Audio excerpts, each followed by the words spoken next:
Hello दोस्तों, आना nails को हिंदी चैनल में आपका स्वागत है। आज की वीडियो में मैं आपके लिए लेकर आई हूँ सिंपल सा ब्राइडल नेल डिज़ाइन।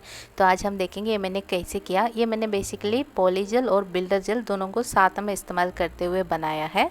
तो चलो अभी हम देखते हैं कैसे बनानी है। उससे पहले अगर आप पहली बार चैनल के साथ जुड़ रहे हैं तो प्लीज़ सब्सक्राइब कर लेना। आपको वीडियो अच्छा लगा तो लाइक करना, शेयर करना, कॉमेंट करना। और अभी हम वीडियो शुरू कर लेते हैं। सबसे पहले हम स्टार्ट करेंगे ड्राई मैनिक्योर से। जैसे आप स्क्रीन में देख सकते हैं हमारा मॉडल का जो हैंड्स है वो ऐसे दिखते हैं। तो सबसे पहले मैंने ऑरेंज वुड स्टिक यूज़ करते हुए पूरा क्यूटिकल को पीछे की तरफ पुश किया। तो जैसे आप देख सकते हैं जो स्किन जो है नेल के साथ जो अटैच रहता है उसको हम ऐसे पुश करके ओपन करेंगे। तो बेसिकली हम क्यूटिकल पॉकेट्स को ओपन करेंगे। और उसके बाद यहाँ पे मैंने इलेक्ट्रिक फाइल यूज़ करते हुए पूरा ड्राई मैनिक्योर कंप्लीट किया है। तो इलेक्ट्रिक फाइल में मैं इस्तेमाल कर रही हूँ डायमंड बिट, वो भी फ्लेम बिट बोलते हैं। ये पर्टिकुलर जो बिट है ना उसको फ्लेम बिट कहते हैं। तो उसको इस्तेमाल करते हुए मैंने पूरा ड्राई मैनिक्योर कंप्लीट कर दिया। तो जैसे यहाँ पे आप देख सकते हैं जो वाइट वाइट वो निकल रहा है वो नेल्स का पाउडर नहीं है, वो डेड स्किन है जो नेल प्लेट में चिपका हुआ है। ठीक है।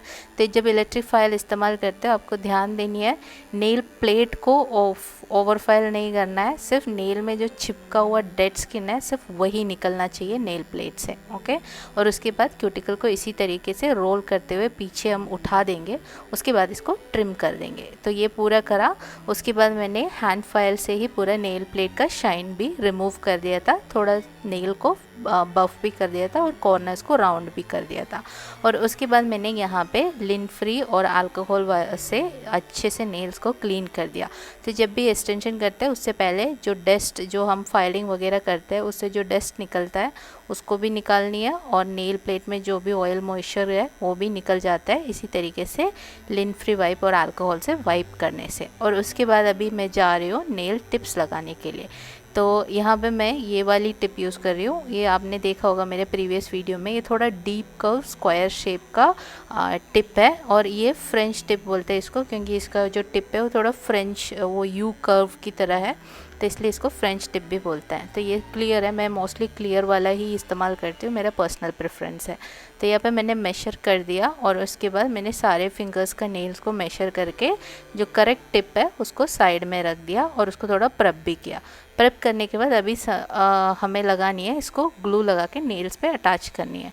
तो मेरे पास जो ग्लू है ये शिल्स का ग्लू है, ये जल्दी ड्राई होता है और इसमें ये ब्रश है इसलिए इसको लगाना भी बहुत आसान है। तो अच्छे से मैंने ग्लू लगाया और उसके बाद क्लाइंट के हाथ को एकदम सीधा पकड़ते हुए नेल टिप को नेल प्लेट में अटैच किया। जब टिप अटैच करते हैं बहुत ज़्यादा अंदर की तरह नहीं लगानी है, सिर्फ एक जितना इन आगे की तरह हो सकता है उतना आगे की तरह लगानी है। आपको बस ध्यान देनी है कि कॉर्नर टू कॉर्नर जो होती है नेल का उससे थोड़ा आगे की तरह रहना चाहिए और पूरा नेल को टिप से कवर नहीं करनी है। ओके। तो इसी तरीके से मैंने टिप्स को अटैच कर दिया। उसके बाद अभी हम इसको रीशेप करेंगे क्योंकि हमें बनानी है आलमंड नेल। सो सबसे पहले टिप्स को सारे फिंगर्स में अटैच करने के बाद मैंने इसका लेंथ थोड़ा ट्रिम कर दिया क्योंकि हमें बहुत बड़ा नेल्स नहीं बनानी थी। तो हमने यहाँ पे अच्छा खासा इसका लेंथ ट्रिम डाउन कर दिया। यहाँ पे मैं यूज़ कर रही हूँ, इसको कहते हैं टिप कटर। तो ये नहीं है, आप नेल कटर से भी कर सकते हैं या सिसर से भी कर सकते हैं। और इसके बाद मैंने एक नेल कटर इस्तेमाल करते हुए दोनों साइड से जो कॉर्नर्स है उसको मैंने ट्रिम कर दिया और उसके बाद मैंने हैंड फाइल से उसको आलमंड शेप में कर दिया। तो यहाँ पे देखिए कैसे मैं नेल कटर का कर्व को इस्तेमाल करते हुए कट करें। सॉरी यहाँ पे थोड़ा स्क्रीन से बाहर चला गया, लेकिन आप समझ सकते हैं मैं किस तरीके से नेल कटर में जो वो कर्व है ना वो इस्तेमाल करते हुए कट कर रही हूँ। जब ये कट करते हम कभी भी फ्री एज तक नहीं जाना है। देखिए यहाँ पे जितना अंदर तक मैंने वो कट करा है तो ऑलरेडी वो कॉर्नर थोड़ा ऐसे ब्लेंड हो गया है। तो अभी हमें उसको दोनों कॉर्नर्स को सेंटर में कनेक्ट करनी है। जैसे मैं फाइल कर रही हूँ इसी तरीके से पहले एक साइड कर लो और उसके बाद दूसरे साइड।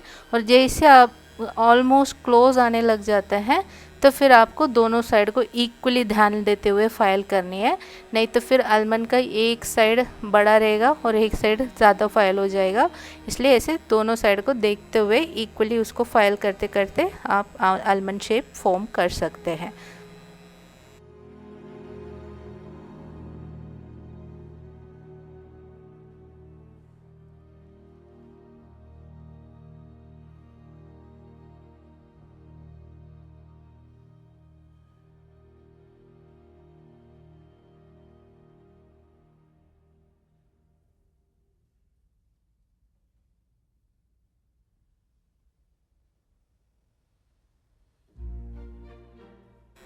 सारे फिंगर्स को शेपिंग करने के बाद हम नेल्स को वापस क्लीन करेंगे और उसके बाद हम लगाएंगे डिहाइड्रेटर। तो ये मैं मॉडल वंस की डिहाइड्रेटर यूज़ कर रही हूँ।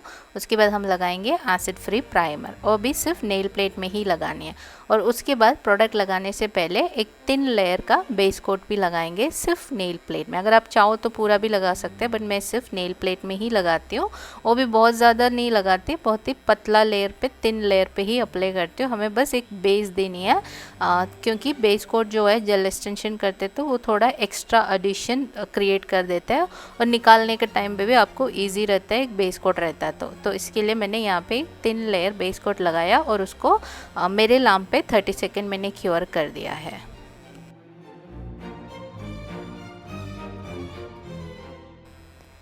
अभी हमारा प्रेप पूरा कंप्लीट हो गया है। आज मैं यूज़ करने जा रही हूँ मॉडल वंस का वाइट कलर का बिल्डर जेल और मॉडल वंस का ही क्लियर बिल्डर जेल, और फिर मैं यूज़ करूँगी एक पॉली जेल थोड़ा ओम्ब्रे क्रिएट करने के लिए।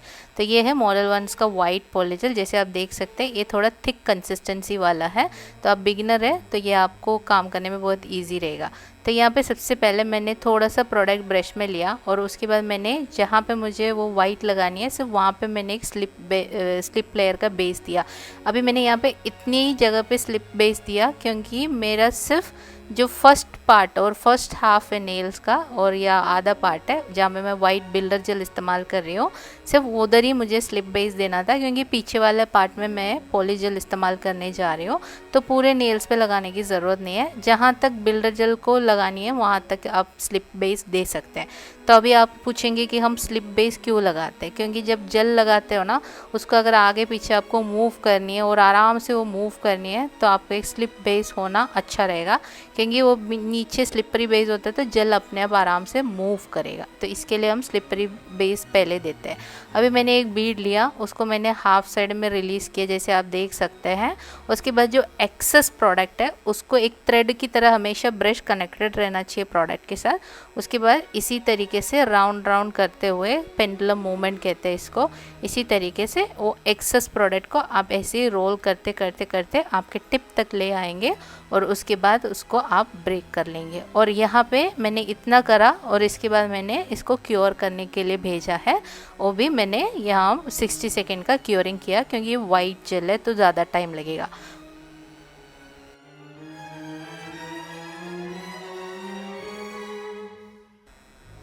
तो अभी हमने सारे फिंगर्स में वाइट पार्ट तो लगा दिया। उसके बाद हम इस्तेमाल करने जा रहे हैं पॉली जेल, वो भी ये वाली सेम ब्रांड का मॉडल वंस का।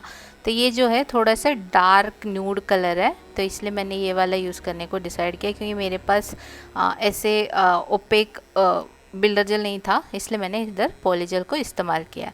तो मैंने थोड़ा पॉली जेल लिया, उसको इसी तरह क्यूटिकल से थोड़े दूर मैंने रिलीज़ किया।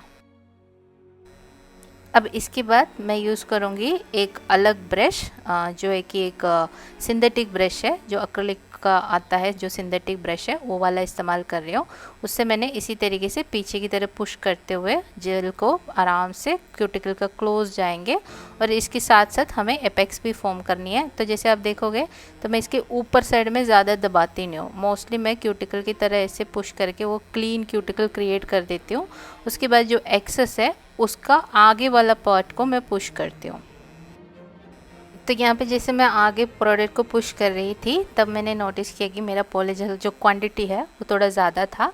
तो मैंने ऑरेंज वुड स्टिक लिया और उसका जो एक्सेस था उसको इसी तरीके से निकाल दिया। आप ऐसे कर सकते हैं, ओके, क्योंकि यहाँ पे हमें वाइट दिखाना भी है। तो अगर मैंने पूरा प्रोडक्ट को लाता आगे की तरह तो फिर क्या होता, हमारा वाइट बिल्कुल दिखता नहीं। तो इसके लिए मुझे वो एक्सेस को निकालना था वापस। पॉली जेल का खासियत ये है कि आप आराम से उसको आगे पीछे जैसे जहाँ चाहिए आप मोल्ड कर सकते हो। तो सॉरी, यहाँ पे वीडियो का थोड़ा वो कैमरा एंगल थोड़ा गड़बड़ था, इसलिए थोड़ा आउट ऑफ फ्रेम हो गया। लेकिन यहाँ पे वापस मैं पॉली जेल को अच्छे से अपने ब्रश और स्लिप सॉल्यूशन इस्तेमाल करते हुए आराम से उसको ब्लेंड करते हुए आगे की तरह एकदम फेडेड इफ़ेक्ट क्रिएट कर दिया। ओके, आप यहाँ पे अपना टाइम लेके वो इफ़ेक्ट क्रिएट कर सकते हैं। तभी यही चीज़ मैंने सारे फिंगर्स में कंप्लीट किया। और अभी हमें करना है इसको क्लियर जेल से टॉप कोटिंग, क्योंकि अभी जो हमने ओम्ब्रे इफेक्ट क्रिएट किया है, अब इसको एज इट इज़ क्योर करके हम फाइल करने जाओगे तो हमारा जो ओम्ब्रे जो फेडेड इफेक्ट हमने क्रिएट किया वो फाइल हो जाएगा, फिर आपका न्यूड और वाइट के बीच का वो फ़र्क आपको दिखेगा नहीं। इसीलिए जब भी ऐसे ओम्ब्रे नेल्स करते हैं आपको उसको एक क्लियर टॉप देना है, वो एक्रिलिक से कर रहे हो या जेल से कर रहे हो या पॉली जेल से कर रहे हो। ओके, तभी यहाँ पे मैं क्या कर रही हूँ, क्लियर जेल इस्तेमाल कर रही हूँ। सबसे पहले मैंने फिर से एक क्लियर जेल का एक थिन लेयर पहले अप्लाई कर दिया ताकि मैं उसके ऊपर जेल को आराम से मूव कर सकूँ। और उसके बाद एक क्लियर जेल का बीड लिया, जैसे नॉर्मली हम जेल एक्सटेंशन का एप्लीकेशन करते हैं उसी तरीके से मैं यहाँ पे क्यूटिकल से ही कर रही हूँ, क्योंकि जब मैं एप्लीकेशन कर रही थी तब मैंने जो थिकनेस है वो इसको भी कंसिडर करते हुए कम थिकनेस के साथ बनाया था, ताकि जब मेरा क्लियर का कोटिंग आएगा तो नेल्स बहुत मोटा नहीं रहेगा और हमें बहुत ज़्यादा फाइल नहीं करना पड़ेगा। तो जब एप्लीकेशन स्टार्ट करते हैं तभी ये सब चीज़ों को आपको कंसिडर करते हुए आपका प्रोडक्ट का थिकनेस मेंटेन करना है। तो यहाँ पे मैंने क्लियर से पूरा नेल को एनकैप्सुलेट कर दिया है।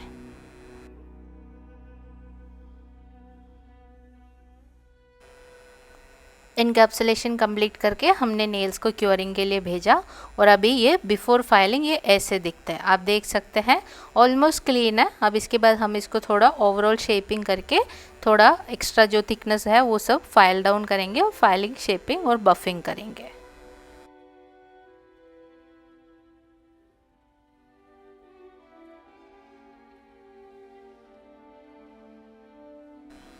अगर आप चाहते हो कि मैं फ़ाइलिंग के ऊपर एक वीडियो करूं तो मुझे बता देना, क्योंकि नॉर्मली फ़ाइलिंग शेपिंग का डिटेल मैं इंक्लूड नहीं करती।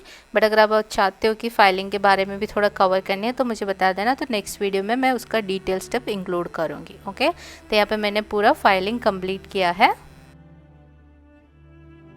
अब ये है हमारा नेल्स का अभी का फाइनल लुक। अगर आप चाहो तो यहीं पे टॉप कोट लगा के आप फिनिश कर सकते हैं, लेकिन हम यहाँ पे थोड़ा एक्स्ट्रा करने जा रहे हैं। उसके लिए मैं यूज़ करने जा रही हूँ एक क्रोम पाउडर। सो क्रोम पाउडर लगाने से पहले हमें चाहिए एक नो वाइप टॉप कोट का लेयर। तो यहाँ पे मैं ब्लू स्काई का नो वाइप टॉप कोट इस्तेमाल कर रही हूँ। आप यहाँ पे क्या है ना, क्रोम पाउडर जब हम लगाते हैं हम कोई भी टॉप कोट नहीं इस्तेमाल कर सकते। कुछ में हम लोग even though curing time consider करते हैं तो भी कभी कभी वो स्टिक नहीं करता। तो यहाँ पे जो मेरे पास जितने भी टॉप कोट है उसमें ब्लू स्काई और TNT का जो टॉप कोट है वो सबसे अच्छा काम करता है। और क्रोम पाउडर के लिए स्पेशल टॉप कोट्स भी आते हैं जिसके ऊपर क्रोम अच्छे से लग जाता है, तो आप वो हिसाब से देख के ले सकते हैं। बट यहाँ पे मैं ब्लू स्काई का नो वाइप टॉप कोट इस्तेमाल कर रही हूँ। पूरा एक थिन लेयर अप्लाई करूँगी। और जब भी हम पाउडर्स अप्लाई करते हैं वहाँ पे क्योरिंग टाइम बहुत इंपॉर्टेंट है। अगर आप क्रोम लगाना चाहते हो कभी भी पूरा क्योर नहीं करना है, आपको 30 सेकेंड या मैक्स टू मैक्स 45 सेकेंड तक की क्योर करना है। पूरा 60 कर दिया तो क्रोम आपका ऊपर चिपकेगा नहीं। ओके, तो यहाँ पे मैंने पूरा टॉप कोट लगाया और इसको मैंने भेजा 30 सेकेंड क्योरिंग के लिए। अब उसके बाद हम लगाएंगे क्रोम पाउडर।